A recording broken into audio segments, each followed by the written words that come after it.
What's up, everybody, and welcome to the Other Side of the Firewall podcast. We talk about the latest and greatest of cybersecurity news, as well as we highlight those movers and shakers and glass ceiling breakers, those people of color who've made it to the other side of the proverbial firewall.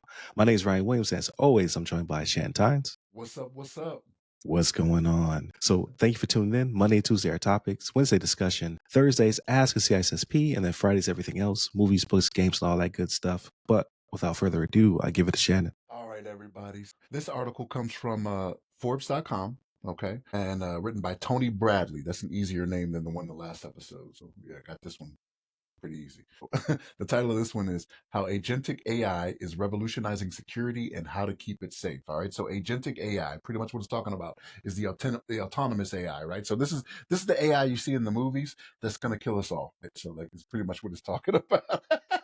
There's no positives, no positive spin. I'm not saying there's no positives, but like when you see it in the movies, it's not the traditional AI, because traditional AI is something where it's kind of you give it the focus, you tell it, hey, this is what I want, it meets it, that's it. There's no improvement on top of that. That's not what agentic AI does, right? It's pretty much autonomous, and it's like, okay, it still has a goal in mind, but it's doing it on its own to improve on how to get there, right? And it's a game changer. It really is, right? So it operates independently, right? So it's doing its own thing, and what you have the tendency to happen is people tend to fire and forget when you're dealing with agentic AI, right? So because of that, it leaves it as a vector for people to get in. Like if for whatever reason it's utilized to do nefarious things, because you're like, oh, I already set it to do whatever it needs to do.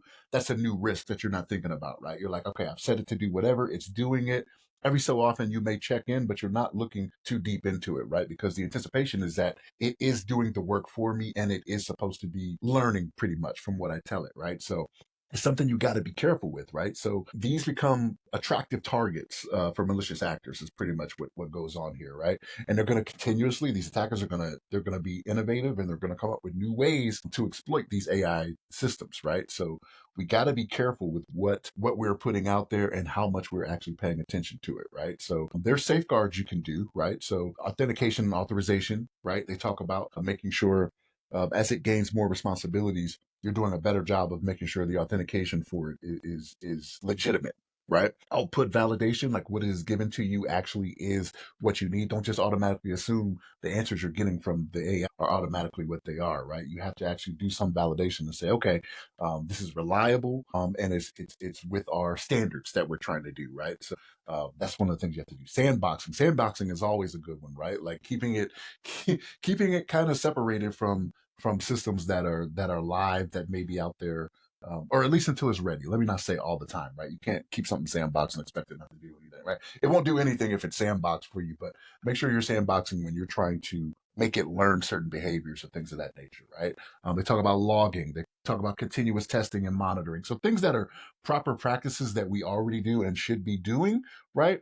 They talk about doing those things anyway, right? So the reason they do this is so that you don't actually lose control of AI, right? So AI being out there, yes, it is very much helping everything that's going on in the world today, right? Like we love to have it, we love it for it to reduce the time spent for tasks that we didn't want to spend all that time on. But there's a balance to this, right? You still have to consider the security that goes along with that, because again, you can't just assume whatever it's doing is automatically for the good of whatever I'm telling it to do, because it doesn't know that right now anyway, right? Give it a few years, it'll be different, right? It will rise up against us, but for now, right, you can't just automatically assume that. Were you gonna say something, right?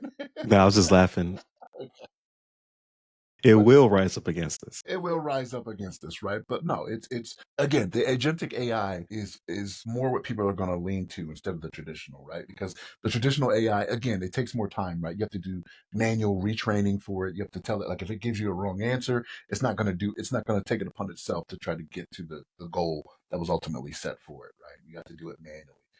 So yeah, agentic it's constantly and continually improving upon itself. But Ryan, what's your thoughts on this, man? I mean, I'm excited. I'm the person who welcomes in Skynet with open arms. I love the concept, right? Like we're finally here. Like this is what we thought was going to happen during our childhood, right? It's actually happening in real time. So I'm super excited. My concern as a a cybersecurity professional is that they're going to eventually try to replace alerts and things of that nature, like the proactive stances when it comes to cybersecurity.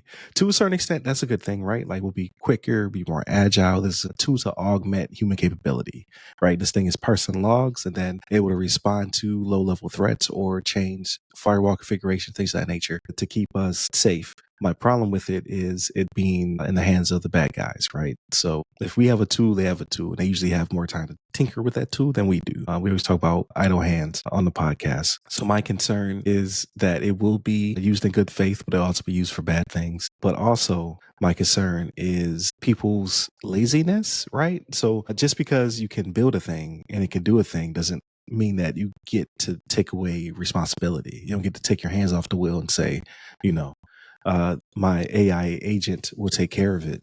And I think that's going to happen a lot, especially when it first dawns, right? When people actually have these things in their hands. Because we have agents now, right? You could do simple tasks where it's like, okay, you're my editor. When I give you said whatever, you're going to edit it. You're my thumbnail designer, yada, yada, yada. But this will truly be like you are my firewall. You will adapt as necessary. You are in charge of patch management. So as new patches come in, you'll vet them and then you will implement. So it's definitely going to be a quicker augmentation tool, because we talk about all the time when it comes to like CVVS. What's the owner of new vulnerabilities? Like not HBSS. It's a C. What you're talking about is not the owner. VEs? You talking about CVEs or? Yeah, I'm thinking CVEs. I'm sorry. Yeah. So CVEs that are years old that people are not taking into account. You still got Log4j or Log4j, whatever you want to call it. You have Heartbleed. You have WannaCry. Like these things are still out there. We know of them and we know that they're a problem, but we don't have people who are actively engaged or companies that can afford to have people who are actively engaged to patch and remediate these things. So they still persist. So having agents that can go out there and vet, they know, let's say that they're tuned in to your baseline network. They know how it should look, what it should be doing and responding. They know the serial numbers of the equipment. They know what patches are out there to implement. They know to a certain extent which ones will harm the environment or protect the environment. And then you say, go forth and conquer. What happens when they push a bad patch and they take down production, right? Who's responsible for that? What happens if an autonomous car decides to accelerate instead of brake, right, and hurt somebody? These systems are more like the way that they look right now. They look to be more reliable than people, but we know of incidents that happen, right? There was a person who was decapitated by an autonomous vehicle because it couldn't tell that the tanker truck in front of it wasn't a truck, right? It thought it was the sky because the color was painted, right? There's just certain things that happen because of bad programming or because of a decision has to be made by the autonomous system and it 50-50 shot. It chose wrong. Boom. Someone's hurt or injured. And because I don't want to sound the alarm for whatever reason, because I do want these things to happen. You're safer in an autonomous vehicle with other autonomous vehicles around you than you would be in a human controlled vehicle with other humans around you, right? Like it's just the way it is. But then when you mix and match is where I have the problem as well, right? Like no environment is just all agents. No environment is just all humans. Like we have to have collaboration, and then who's in charge? You would assume the human. And that's the issue. Like, are we going to have to onboard and offboard AI agents in the future, right? Like for certain tasks, because we talk about giving them the proper when it comes to what uh, files they have access to, what information they have access to, what buttons they can flip, and things of that nature. So they're becoming like interns to a certain extent. We're grooming them to be more human like, and I think that they will achieve that at some point. But then when something happens, right? Again, 50-50 shot, or the 1% chance that this would happen, and it happens, and someone is hurt, injured, or killed. Who is responsible, right? Is it the AI agent, or is it the person somewhere in the chain? And I think that's the point of the discussion, right? Is to not just automatically assume that everything is good, right? Just because you have that. There is human intervention that's needed. You should still be paying attention. We always push it. We like humans. If we can be lazy, we will be lazy at all costs.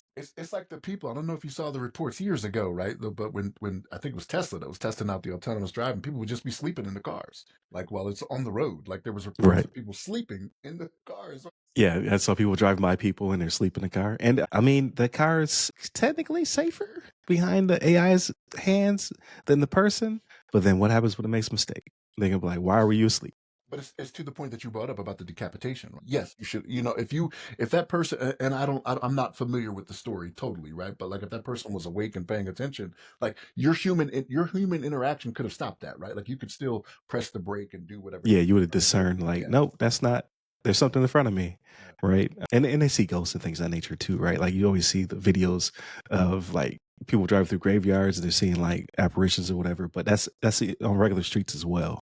But I want to be in the future, right? I just want us to get there safely. So we can't take our hands off the wheel by any stretch of the imagination, and Right. You want to that's a concern. you want a specific future because from when we started this episode, you're already in the future. You're 10, 12 minutes into the future right now from where we started, right? Like Right. you want a different type of future though.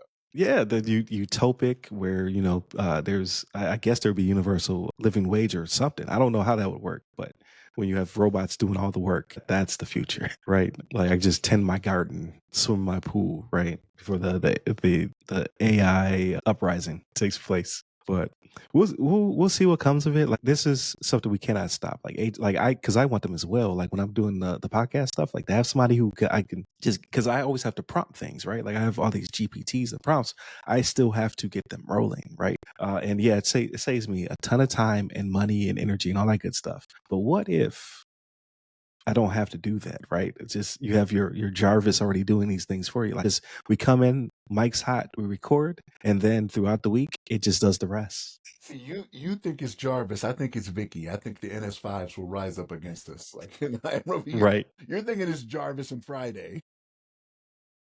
Right, right. So that's the vision, right? That's the hope that happens in the future. But again, we have no idea what that hopefully utopic, not dystopic future looks like. But we're right there. We're on the cusp, right, of your GPTs and your agentic AIs making the world a better place. But again, it's always going to be humans because I talked about this with Kane McGladrey from Hyperproof, right? He's the field CISO over there, brilliant guy. When it comes to writing policy and things of that nature, you don't want to give that to AI. You know, like, hey, write me the policy and all the guidelines. Like it can be used as a tool to augment you.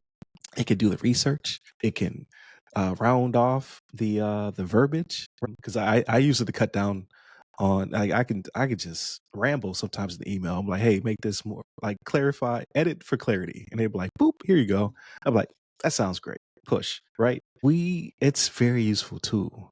It's just you have to be careful. Like we're right there. We're getting to the point where it's just like this is a good idea, it's a bad idea because we talked about hospitals, right? Like what happens when you walk in and it's not a doctor anymore, right? A human doctor. It's it's a machine, and it could treat you and save you or whatever. But in those cases where people die, like there'll have to be a scrub of data and things of that nature. Like, was it the AI doctor's fault, or was it that this person couldn't be saved? Like, how's that going to work?